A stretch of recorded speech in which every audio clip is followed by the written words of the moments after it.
Hello friends, আমি অচিন্তা। আমি চলে গেলাম নতুন ইউটিউব চ্যানেল টু সাইড কিচেনে। আপনার সাথে একটা নতুন রেসিপি শেয়ার করব। সেটা হচ্ছে রুই মাছের মাখা বানিয়ে দেখাবো। সেটা বানাতে কি উপকরণ লাগে আসুন দেখাই। তার একটা তো বলে দিই, আমার চ্যানেলের ভিডিও ছাড় আছে। আপনাদের যদি ভালো লেগে থাকে অবশ্যই লাইক কমেন্ট ও শেয়ার করবেন, বেশি বেশি করে শেয়ার করবেন। আর যদি আমার চ্যানেলে আমি নতুন হয়ে থাকেন তাহলে প্লিজ সাবস্ক্রাইব করে দেবেন, বেল নোটিফিকেশনটা অল করে দেবেন যাতে আমার ভিডিও আপনাদের কাছে আগে পৌঁছে যায়। তাহলে চলুন রুই মাছ মাখা বানাতে কি কি উপকরণ লাগে আসুন দেখাই।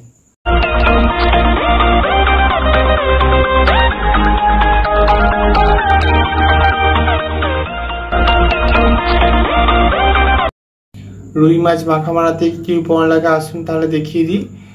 এই রেসিপিটা তার একটা তো বলে দিই, ভিডিওটা প্রথম থেকে শেষ অবধি দেখার অনুরোধ রইল। তার জন্য রেসিপিটা শুরু করে কি উপকরণ লাগে আসুন দেখিয়ে দিই। এখানে আমি রুই মাছের একটা পিস নিয়ে নিয়েছি। এখানে পরিমাণ মতো লবণ নিয়েছি, দুটো শুকনো লঙ্কা, একটা কাঁচা লঙ্কা কুচি করে নিয়েছি, টমেটো একটুখানি নিয়ে নিয়েছি অল্প, একটা পেঁয়াজ কুচি করে নিয়েছি আর সর্ষের তেল নিয়েছি। তার জন্য রেসিপিটা শুরু করি। বন্ধুরা, একটা জিনিস দেখানো হয়নি, সেটা হচ্ছে একটু অল্প সামান্য হলুদ দিয়ে দেবো, অল্প সামান্য লবণ দিয়ে দেবো, দিয়ে মাছটাকে ভালো করে মাখিয়ে নেব। গ্যাসটা যদি কড়াটা বসিয়ে দিয়েছি, কড়াটা গরম হয়ে গেছে। এর মধ্যে পরিমাণ মতো সর্ষের তেল দিয়ে দেবো। শুকনো লঙ্কা দুটো আমি আগে দিয়ে দেবো, দিয়ে ভেজে আমি তুলে রাখবো। লঙ্কা দুটো ভালো করে ভেজে নিয়েছি, তুলে নেব। এবার মাছটা দিয়ে দেবো, মাছটা ভালো করে ভেজে নিচ্ছি, উল্টে পাল্টে ভালো করে এটা তুলে নেব।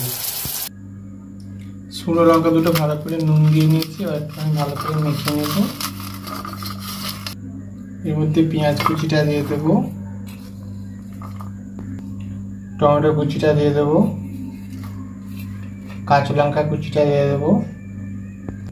ভালো করে সবগুলো একসাথে ভালো করে মেখে নেব।